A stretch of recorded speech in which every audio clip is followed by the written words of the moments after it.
Yo, what's good, everybody? Joey J. Ping checking in live, man. RespectMyRegion.com. We're here at day one, Hall of Flowers Ventura 2026. Our journey today powered by Canna Brand Solutions. I'm here with Jacob Stockwell. He is the big boss dog, CEO, one of the owner-operators of Have Hash. This is a solventless hash brand. We got some grams of rosin over here. Is this one of those delicious all-in-one? Yeah, it's all-in-one, yeah. Man, this is wonderful. Tell me a little bit about your brand, Jacob. How did we get into this? What have you been doing for your cannabis career, my friend? Yeah, I mean, it started a long time ago, probably in like 2011, maybe. I mean, I started. So we started our brand. Okay, yeah, very cool. And I was making hash before that. I didn't start my brand until 2015. But in hash, right? But I just started making hash and like getting into it. That's I worked crazy. at a dispensary actually when I was 18, and then I got a job making all the hash for that dispensary because I made hash at home, and I was like, look at my shit, look at my shit. Were you just making like the bubble hashes, the ice hashes, like the sandy sips, those kinds of things, or what was the products back then?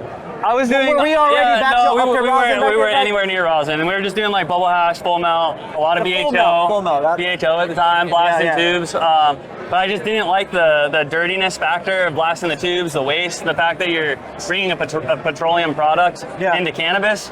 It seemed like counterintuitive, being that cannabis was a counterculture movement. So like, I don't know, I like really fell in love with bubble hash and rosin and solventless.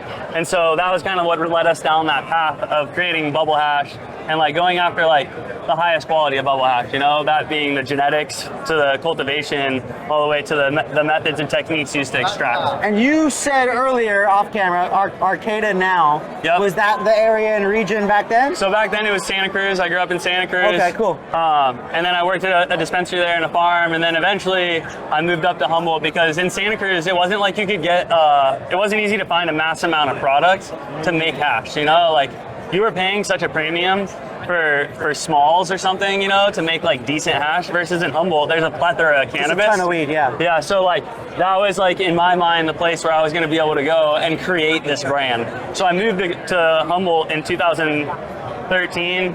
I went to school up there. I blew glass as an apprentice. Met like Wendy from Space Jam and like all these people, and just kind of like really like fell into the community pretty quickly, and was able to then start a brand in 2015 because I already made hash, and like I don't know, it just wasn't like branding wasn't a huge thing prior to that. So like I just had people pitching like, why don't you start a brand so people remember your product and can recognize it. And so we started Have Hash. Have's my middle name. It actually means garden in Danish. Okay. So it's like garden hash, you know, Have Hash. And also you have hash. So it's got a double meaning. It's like, yo, do you have hash? Yeah, I have hash. What? Do you like, yeah, I have hash. Like that's the brand. Yep, you have it. That's sick. Okay, so let's get into some of the strains and things that we're looking at here. We're at Hall of Flowers. There's buyers walking around everywhere. People are trying, they're just POs are flying. Hopefully. Yep. Hopefully. We're sold out, so we're stoked. Okay, this is perfect. All right. So if items were available from Have Hash, this is what you possibly could have gotten. Yep, right? absolutely. What are some of the strains we're looking at? Or at the retailers right now, you'll see them too. Rockin' Fruit, that's our value tier. We have a 3-tier system. Okay. If you open it up, you'll see like the nice wet quality that you get for a more affordable rosin. And then we move up, we have a tier 2, which is our private reserve. These two? Which would be like the Cali Nectar here. Okay. That's a private reserve tier. I like the color on this too. The packaging's sick on this. Yeah, and that one's really good grape profile. Ooh. Super candy. Yeah, that one smells like sweet and gross and rotten. Right? Yeah, it's like a grape gone bad, but it's in a good way. Yeah. And then we have our Head Stash tier, which is our most expensive. Oh, wow. Least released tier as well. So like these batches are the smallest batches. They are the most unique cultivars that also yield the least. And that's kind of like how we dictate what goes in tier 1, tier 2, and tier 3. It's not only based on the quality, but it's also based on yield. So say we get something that yields really high. We're gonna pass those savings on to the consumer, right? Like say a GMO, like most of our GMOs. That can bump something really expensive normally down to. Exactly, yeah. So we can move something like a GMO down a tier or whatever and provide that value. And of course, last but not least, we do not only just dab our rosin, we now also vape it uncontrollably. Remember back in the day, it's probably like what, 2019 through 2022, everyone was like, oh, we need half grams of rosin, and they're $70 and crazy. Yep. Now these bad boys make rosin taste fucking phenomenal. Yeah, awesome. Yeah, we just started doing these, I want to say, in the last 6 months. They're really good. We do a little different technique than other vape companies that are out there as far as like the oil we're using and the the heating technology in this vape. A lot of people go with a higher temperature. We stick to a lower temperature to kind of preserve those terpenes. Yeah. So you won't get a giant cloud off our vape, but you will get lasting you can flavor. preset the battery power to a certain voltage. Exactly. Yeah. And so like that's like one thing that we just like. What did you changed. preset it to? We did 0.8, I think, is like what it's called, is like how they measured it, versus the average would be like 0.6 or 0.7 ohms. Yeah. I could have misspoken, but I'm pretty sure that's about what it is. Cool. But yeah, so keep it cooler, you know, because with all our rosin and stuff, low and slow, you know, we're low temp. For Hall of Flowers, for the people that are here, for the buyers that are at the show, what do you want the people to know about the brand? What do you feel is super important? Well, I want people to know we're a self-funded, small batch cannabis brand. I built the brand from the ground up with my team.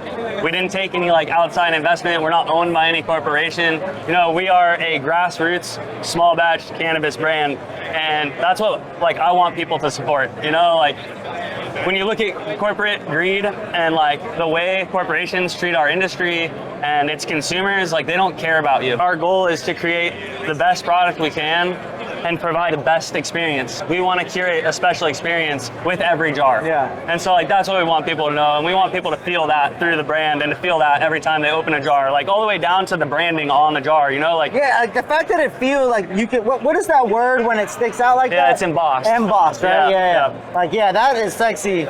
Yeah. It feels high end. I like the branding and the colors that you chose. Yeah, every label palette. It's all designed by a graphic designer who's worked in the industry. His name's Straven. He does really cool murals. He's from Sonoma, like or Cloverdale area, Northern California. So like it's all grassroots. Like my friend prints the stickers in Dallas. Like everything about it, you know, like everyone is a team player. Like we distro through up north, you know, like. Yeah. You were saying this distro here up north, which is highly respected across California. Yeah. Works with a ton of dispensaries and deliveries. How long have you been rocking with them? I want to say 3 years now, and we couldn't like be throughout the state without a distro like this. Yeah. Like imagine I have a team of 5 people. We don't have time to go driving around the state dropping drops. All the way up you know? to Weed and then down to the border of San Diego. Yeah. Like that's tough. Yeah, so it takes a team, you know, it takes a family in this industry, and that's like what we're trying to share with the community and like really bring that whole vibe to the community and to your home, you know, when you bring our jars home and smoke it. Yeah. Jacob, I appreciate you sharing the info, man. I love rosin. I think it's really exciting both as a trend and just the reality of the culture of it. It has been around for over 15 years, hash in general. Yeah. Rosin a little bit less in terms of like this high quality premium nature of this extract. That's only more recently, the last decade or so. But it's just super cool that there's these subcultures that exist within cannabis, and that rosin is right now arguably the leading one of all of them. Absolutely. Super cool. Thank you for joining the show today and sharing some info about Have Hash. Folks, share a little bit. What is the website? Where can people subscribe, learn more, follow along? Follow us on Have Hash on Instagram, HAVEHASHH, 2 H's. Easy. You can check us out on Weed Maps and then on my website, www.havehash.com. You can read a little bit about us. Easy. See some images. It's Hall of Flowers 2026. Let's go. Big shout out to Up North. Big shout out to your team. We'll catch you guys in the next episode, man. Canna Brand Solutions. Respect my region. I love you guys. Yes, Peace. sir. Thank you.